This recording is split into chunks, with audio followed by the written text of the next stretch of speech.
À l'heure actuelle où nous sommes, l'éducation est comme une usine.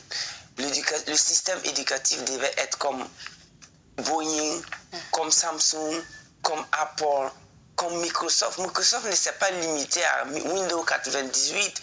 Apple ne s'est pas limité à iPhone 5 ou 4 ou je ne sais pas. Ainsi donc, vous allez voir que les usines, les grandes marques s'adaptent à un monde qui change, à un monde qui bouge. Ils s'adaptent aux besoins de la clientèle.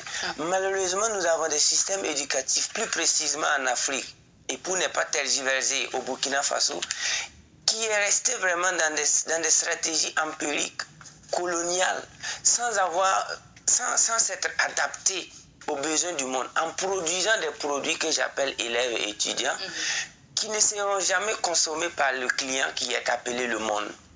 Donc nous avons un client qui est le monde, et nous avons un concepteur de produits qui est le système éducatif. Mais il faut aller savoir ce que le monde veut avant de venir fabriquer un produit. Si Samsung continuait de fabriquer des portables avec Motorola, Siemens, des portables qu'on a vus en 2002, là, vous voyez, on peut lapider quelqu'un avec. Oui. Mais aujourd'hui, nous sommes à l'ère de l'Android. C'est la même chose qu'un système éducatif.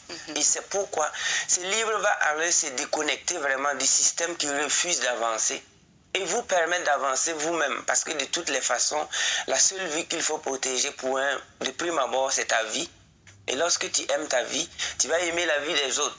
Donc vraiment, ce livre va vous tracer ces lignes. Et aussi, elle met en emphase la responsabilité des parents. Parce qu'il arrive des moments où il y a des gens qui abandonnent à la mission de leur propre vie, qui est éduquer leurs enfants.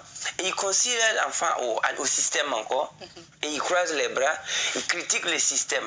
Alors que l'éducation, ça doit se passer en trio entre les parents et le système éducatif et l'éduquer lui-même, c'est-à-dire l'élève ou l'étudiant.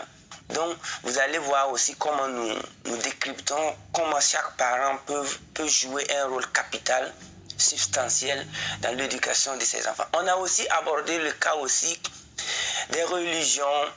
On a toujours accusé le gouvernement, la politique, mais personne ne touche les religions. Personne ne veut nous dire la vérité, que les religions qu'on nous enseigne en Afrique ne sont pas authentiques. Par exemple, on ne parle pas à la source. Par exemple, quand on parle de l'islam, le christianisme, ce n'est pas les mêmes compréhensions et philosophies que les Américains comprennent l'islam, que les gens en Arabie Saoudite comprennent l'islam, que les gens en Chine ou en Inde ou en Israël comprennent le christianisme. Mais quand tu vois le christianisme version burkinabé, il faut que nous aussi on accuse tout le monde. Donc ce livre n'a pas épargné quelqu'un.